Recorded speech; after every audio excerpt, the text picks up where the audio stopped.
This is the biggest thing Ari Emanuel and Vince McMahon have ever done. Yeah. Combining forces like this there's nothing like this. There's never been anything like this.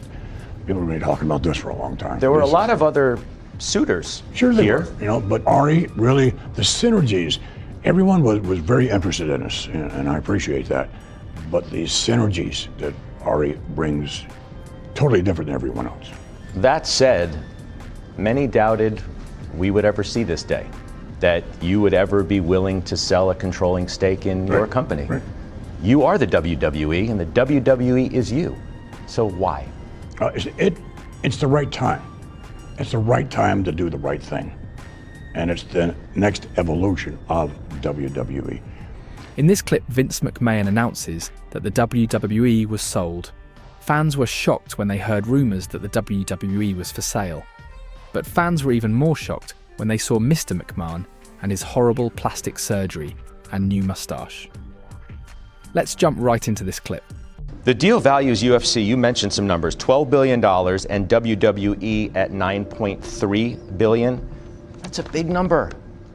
Well, the WWE's market cap is 6.5. Here's what I would say to you. Is exactly why we did this, because I think we weren't getting the pure value. I don't think the WWE was getting the pure value. Combined, it's rarefied air, the two of us. And I think the analysts will be able to do it. It's good for the shareholders of WWE and for the shareholders of Endeavor. And then when you look back, I don't believe that the Endeavor shareholders were getting pure play for the rest of the assets that we had. And I think for the first time, you now have the ability to do that in both situations. And that's a win-win, which is what Vince and I have always talked about. When I throw those kind of numbers out to you, I mean, the word on the street was that you wanted $9 billion. This values the WWE at 9.3. Right. So despite everything that's happened, I'm a visionary. Well, you hit the number.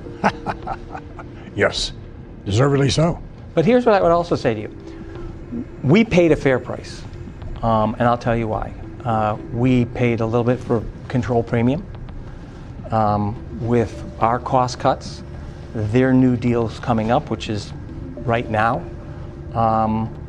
and our cost savings that we think we can extract from the business right now and grow the business with all of our levers, whether it be international sales, domestic, sponsorship, gambling, all the things that we do.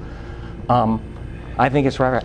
I would also say to you is, when I bought IMG, everybody said I overpaid. It was actually one of the cheapest deals in sports. For sure, when I bought the UFC, everybody was like at $4.2 billion. They were like crazy.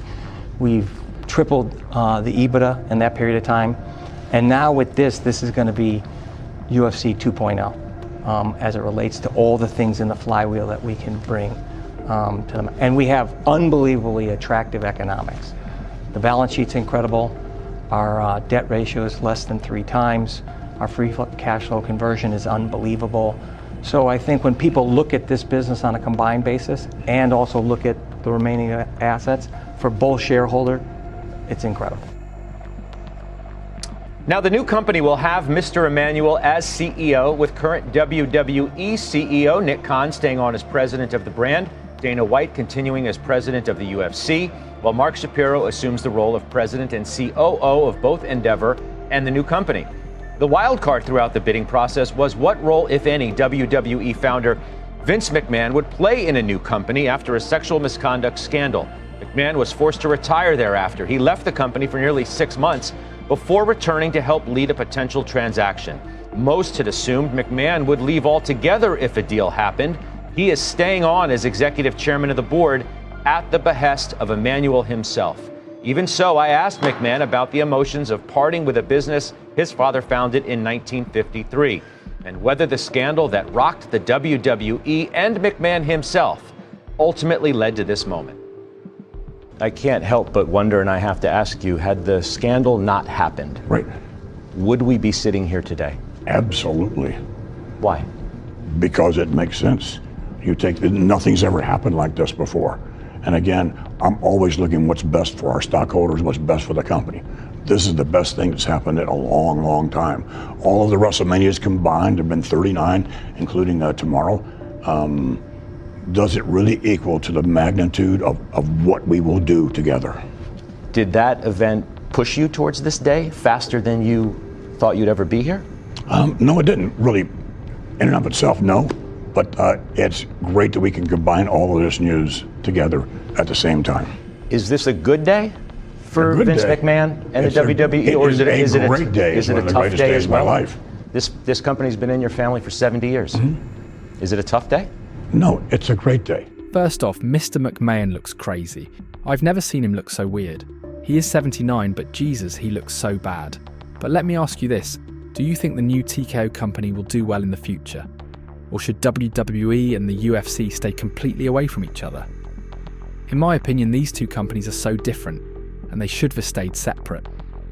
WWE has fixed outcomes while the UFC is 100% authentic. I don't know, it just seems like two different companies. Do you guys mind if the companies merge? Let me know in the comments. And I'll see you in the next video. Thank you so much for watching.